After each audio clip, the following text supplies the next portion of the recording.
Hi, welcome. Now, today I want us to go straight to the topic, and I want us to look on the topic information, the power of information. Information is so powerful, and God, we are told, He says, "And my people perish for lack of knowledge." For lack of knowledge. Let us not be ignorant, because the moment we become ignorant, then we lose it all. And that's why we see even Jesus, before actually he began his, look at Luke chapter 1 all the way to chapter 6. And we are told Jesus, as he grew up, and when he started growing up into a young person, a young adult, by the age of 12, Jesus is so wise. And that's why Jesus disappears from the parents. And it was normal for the Jewish people to go to the temple and worship the Lord every year. The whole family would go and accompany um, each other, and they'd go to the temple. And it was an annual festival, the Passover festival. And we are told Jesus accompanied his parents, that is Mary and Joseph, because he was very obedient as a child. And we are told when he goes and the festival is over, Mary, Joseph, they go back home. And I'm sure Mary must have said, and Joseph, where is Jesus? They must have said, he must be playing with the other boys. He must be somewhere there. But they went the first, the second day, they did not find him. They did not find him. And you are told they went back searching and looking for him. And where do they find him? They find Jesus right at the temple. And he was busy listening to the teachers of the law. Now, what was Jesus doing? He was listening. What was he listening to? And for what? To acquire knowledge. He needed to know before he started his mission, what is this that he was required to do and to know? What is this that as Christians we are required to know and to do? And we are told, and when the Mary goes back and they search for Jesus and they eventually get him, a normal parent would be like, where were you? Why could you have? Why do you give us all this trouble, these problems?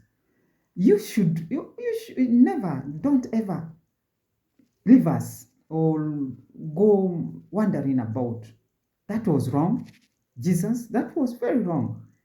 And Joseph must have told Jesus, who of course was the father, next time you do that one, I'll really whip you. You don't do that one. We have searched for you. We have looked for you for 3 good days and we could not find you. And Jesus, we are told, he was quiet. He was quiet. And this is the answer Jesus gives to the mother. Not to the father, but to the mother. There are things we need to know about our children. There are things we need to discover and to have a connection with our children. And it's only us or the mothers who know some things about their children. And Jesus says, Mary, that is to me, of all the people, you, my mother, Mary, didn't you know I had to be in my father's house?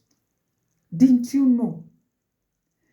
And what was Jesus doing? We are told, and Jesus grew in stature and in wisdom. Physically, he grew strong and powerful. Wisdom, he grew also in wisdom. He increased wisdom.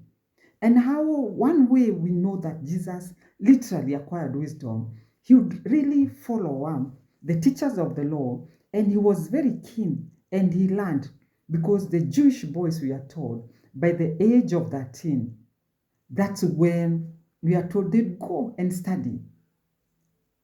And Jesus was always at the temple to equip himself about his father and about the nature and the work that he was going to do. Now, when I go look at Joshua chapter 2, Joshua is powerful. Now look at the mighty men of God. They were powerful. Some were docile, some were quiet, but we have the likes of Joshua and Gideon, and they were mighty, they were powerful, they were in control, and they knew what was required of them. They knew exactly what was required of them. And now we are told, Joshua chapter 2, Joshua is called by God. And Joshua, after he learns that he was the leader, after you learn you are that mother, you are that father, you are the leader of wherever you are. You are a young person. You are in charge of your life. You are in charge of whatever God has given you. You take up and you don't struggle anymore. And you are told Joshua took up the leadership and he divided the Israelites and he shared out work to each group and to each tribes, the 12 tribes of Israel. And we are told before he began the attack and the conquest of the city of Jericho and of course the land of Canaan, Joshua does not just go carelessly and blindly and attack the enemy. Christians, we don't and we should apply and have knowledge of what is required of us. And we are told Joshua sat and with the elders of Israel. I'm sure he sat with the elders of the tribes of Israel. And we are told Joshua came up with a map and Joshua came up with a plan. And he decides, for me, being the leader of my people, I'll not just attack the enemy. I need information. We need information. We need knowledge. And we need to know the structure, the organization, the location, and the nature of our enemies. And we are told before Joshua attacks Jericho, what does he do? He called 2 spies, we are told. And he told them, come here, Kujapa, come here. The 2 spies. And he sends them out. And we are told these 2 spies, they did not just go and attack. Or they do not just go and enter carelessly. But they hid themselves and they went secretly into the city of Jericho and right into the enemy's camp. Let us be wise and let us do our things not like fools. And the 2 spies, what was the role of a spy?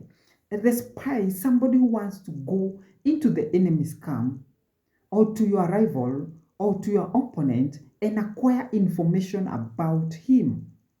And so we are told the 2 spies went into Jericho and they did not just expose themselves.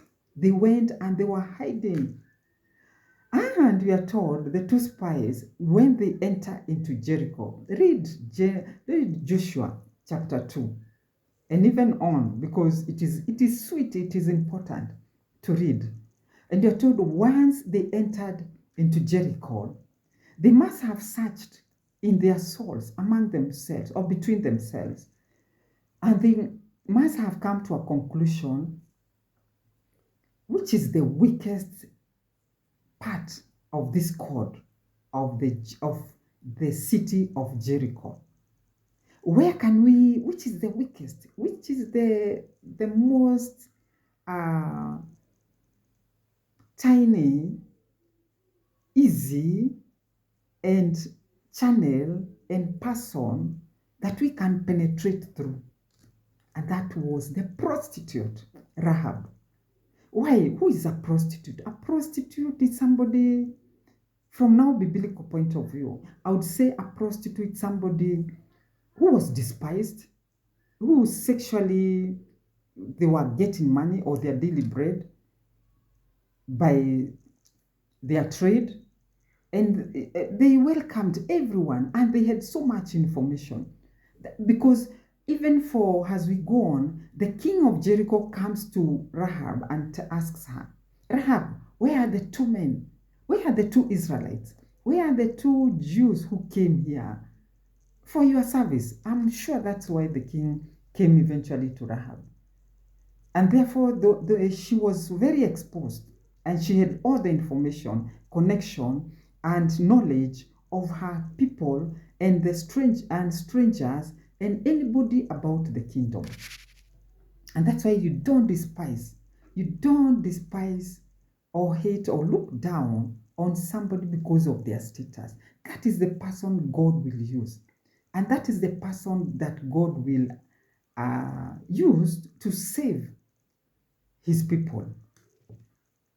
And you're told Rahab was not a Jew. Rahab was a Jericho. She was a non-Israelite. She was not a Jew. So whether you come from what community, from which race, which religion, but God can use you to accomplish a very important task.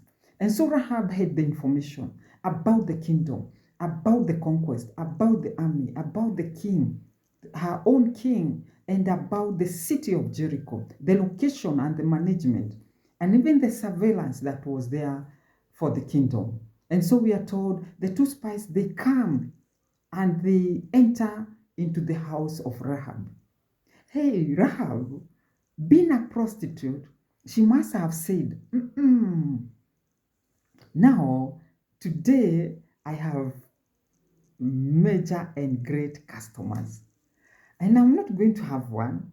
It's not one. There are two. And they have not come alone. They have come together. And therefore my business will boom. My business will boom. But woe unto Rahab, because Rahab, from her own trade or profession, she must have thought, these two people, they are coming to bless me in my work. But the two spies, the two men, we are told when they entered into Rahab's house, the version, the narrative was changed. And Rahab realized these are not the ordinary customers I've been having. These are special customers. And the two men told her, no, Rahab, we want you to give us information. And as you give us information, we want you to hide us. And when you hide us, be assured we'll not leave you the way we came. And Rahab, we are told, she took up the men, she hid them on top of the roof,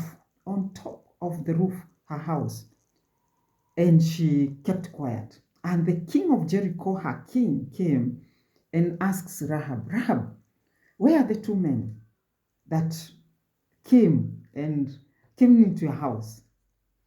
Now even the king knew that men would visit Rahab's house. And that's why Rahab has so much information. And no wonder the two spies, they must have done good analysis, and discovered the person who can give us all the information, even beyond what an ordinary Jerican person knew, is a prostitute. And so the king asks Rahab, where are the two men? And she said, no, they were here. She did not deny, but she said they were here, but they have gone. They have gone. Go after them in the hills, and within no time you'll catch up with them. And so the king left. And Rahab, we are told, he was left. And he starts now talking to the two spies. Now, this is the catch. Rahab, she's wise. Let us be wise. And she enters into a covenant, into an agreement, into a deal with the two spies. And she tells them, I know who you are. I know even your God. Your God is so powerful. And your God, the God of heavens and earth, is your God. And we have heard about him. He's so mighty and he's so powerful. And even us, we are scared, we are afraid, and we are terrified of your God. We have heard what he has done, the way you crossed the Red Sea. And so we are even discouraged and we are so scared of you. Our God is powerful. Our God, the name of our God and his deeds and his powers will make people be scared of you, will scatter your enemy, and they will be discouraged and even run away before even they see you or they hear about you. The enemy, they even know. It's only that we, at times as Christians, we we are so ignorant and so scared even of ourselves when we should not be. Because Rahab, who is not a Jew, she confesses, we have heard about the mighty powers and about the mighty great works your God has done. And so we are scared. We are afraid. But come, you come. I am hiding you. I am hiding you on two conditions. That you will come and save me. Not only me, but you will save the whole of my family. My children, my father, my mother, my grandmother, my shushu, my guka, my everything. You will save all of them. And in return, I, Rahab, I will hide you. And I'll give you all the information. And so we are told Rahab hid them. And they promised Rahab, because you have hid and you have protected us, now this is the deal.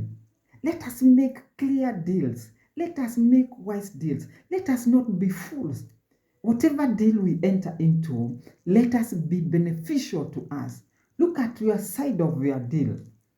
Yes, let us not be blind and foolish.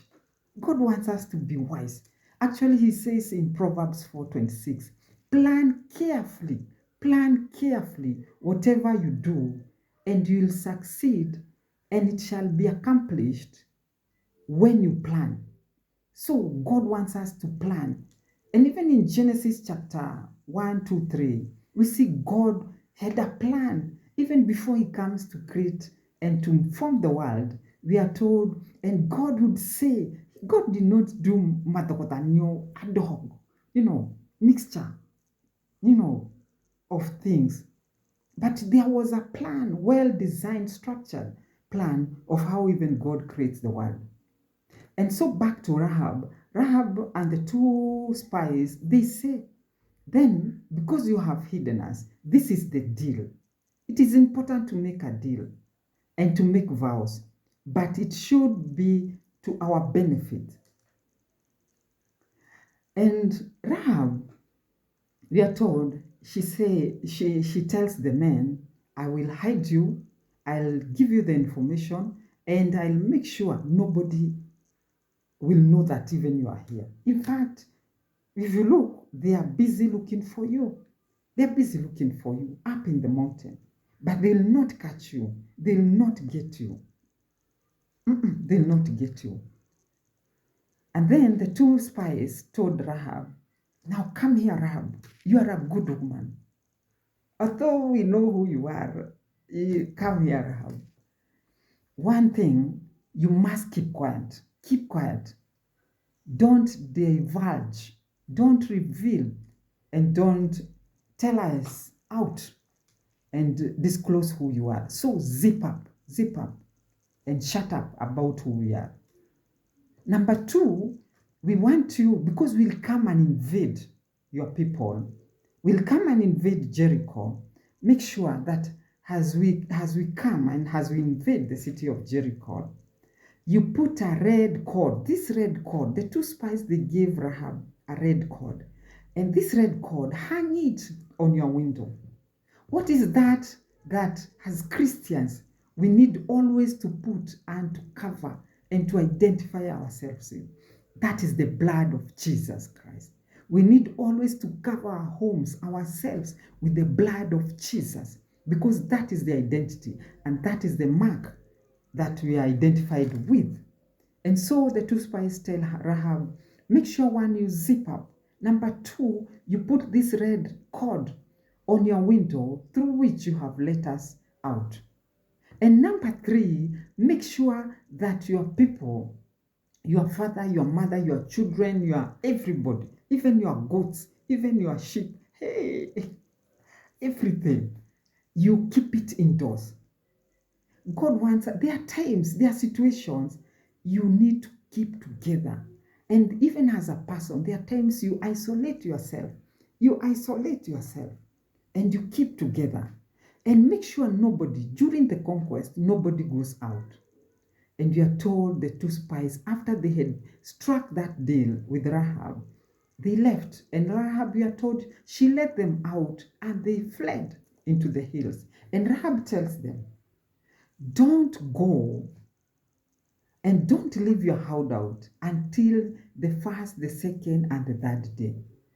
And so we are told the two spies, they went, and sure enough, they were able to go. And by the third day, the soldiers, we are told, the king of Jericho soldier, they had gone after the two spies, as Rahab had said, or let me say, as she misled them and misled the king.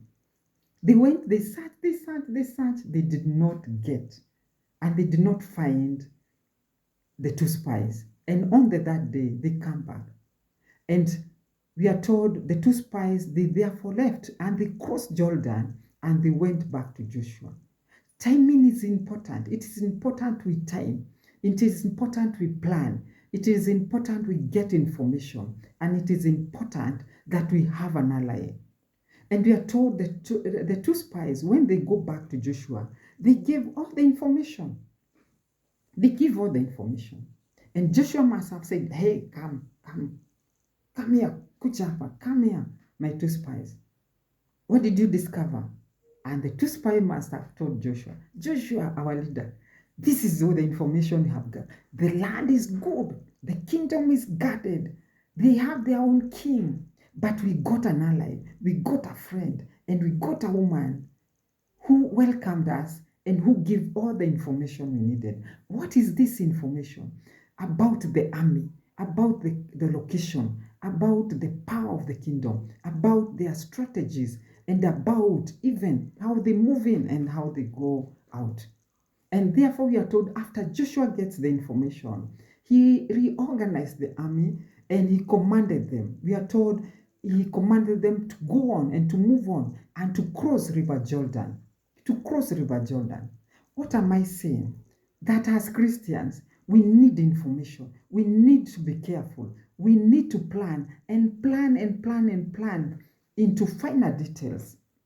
Let us not do things in a very, disorganized, in a very mixed up way. God is a God of order, and God is organized. God is power, and God is a God of strategy. He's structured. He's organized. He's has a flow of whatever he wants to do. And we are told because of the information, Joshua went and captured and entered, and eventually they will attack the city of Jericho and subdue it. Why? Because of organization. Number two, because they explore your area, explore your enemy, explore what you want to do, explore, have information about that job, about even whatever we are doing. Have that information. It is power. It is important. Number two, spend time. And you are told Joshua must have spent time training and guiding the spies. And another one, don't fear, risk. Go right into the enemy's camp because the Lord is still on our side. And the Lord will ensure as you go and as you dare to break and to cross River Jordan, those barriers, that fear that you have, that problem that you have, that inadequacy that you have, financial, emotional, material, that problem you have, don't, as long as the Lord is on our side, don't fear. Go and break and go through. The Lord will have created and the Lord will make sure that there's an ally. And we are told the two spies, when they went, they got Rahab, who becomes a man, an ally, a friend, a foundation and a ground on which they were to launch and to attack the king and the land and the city of Jericho. And so we are told they went and they conquered and they got the city of Jericho. And Joshua, we are told he was powerful, he was militant, he was in control, and he never looked behind, and he never looked sideways, and he was in charge. So may God help us to be in charge, to be in control, to be wise, to get organized, to send spies, to explore, to get the information, to make friends also, and to make wise wisdom, to make wise and detailed analysis, and to make friends that will will help us to go and launch whatever we want. And we are told because of that one, Jericho was captured and subdued, and eventually the Israelites took over the land of Jericho. So let us not be cheated that you will wake up and go and get what you want, that you will just sleep and do nothing and things will happen. No, Joshua stood up. If you are a leader, rise up, stand up, get organized, plan your day, start well, plan your year, plan whatever you have to do, and surely don't be afraid. Overcome that fear, that barrier, that city of Jericho will be yours. The river Jordan, don't fear, send spy, cross it. The barrier, the fear of entering into the enemy. If it is that job, go for that interview. If it is that that farm, go for it. That car, that money, that job, the family, go and get into it as long as you know the Lord, you worship the true God. Because even Rahab, your enemies, even when they attack you, plan and strategize and learn how to attack and to capture and to go into what God has given you and what God has promised you. And sure enough, you will get it. The enemy knows that we worship a mighty and a powerful God, that we worship a God who is all supreme and all powerful. And the enemy is already scared, discouraged, running away. And you are told eventually, Joshua, they took up the land. So what am I saying? Let us be strong, let us be organized, and let us have allies. And sure enough, the Lord will see us through. And Joshua, we are told, he stood, he guarded, he guided, he protected, and he got the information. And eventually, they got to the land of Jericho, the city of Jericho. And to Rahab, she secured her family. Hey, you may be the Rahab of your family. You may be the girl, the woman of your family. You may be the Joshua that God that wants you to, he wants to use you for you to save, for you to salvage, and for you to redeem your life, your family, your people, your company, your nation. And we are told Rahab, because of her wisdom, she secured and she won and preserved and protected her family. And Rahab was so keen because she says, and as you come, you must defend not only me, but my people. Your people are very important. You who is listening, maybe you are the Rahab, protect and arise and guard and secure and go on, don't fear. Welcome the people. Let that information, give it out and give it out in a very wise and organized way. And sure enough, God will be on your side. And Rahab secured and protected and saved her family. And may God continue being with us, guiding us, and giving us the wisdom to know that we need to plan. We need to get information. We need to have friends who will be of help to us. We need to enter into covenants that are beneficial to us, and that as Christians, we need not to be foolish, but we need to be as wise and to get all the information. And we need to be that Rahab to secure, to protect our families. May God continue being with us as we go on. Thank you, and may God bless you. And I'll finish by a slight prayer and say, Father, in the name of Jesus, I thank you for your word, that we need us. You bless us with wisdom, with organization, that we become people who are careful, who are keen to plan, to execute, to go right into what we need to have, oh Father, not to fear anything, but to become as bold, as careful, but also wise, Lord, that in whatever we do it in secret, applying and using the wisdom you have given us, O Jehovah God. And in whatever we do, Lord, may it be of the benefit, because Rahab and the two spies, both of them benefited. And let your presence and let your hand be upon us and breathe us in whatever we do. In Jesus' name we pray and thank you. Amen. Amen. Thank you.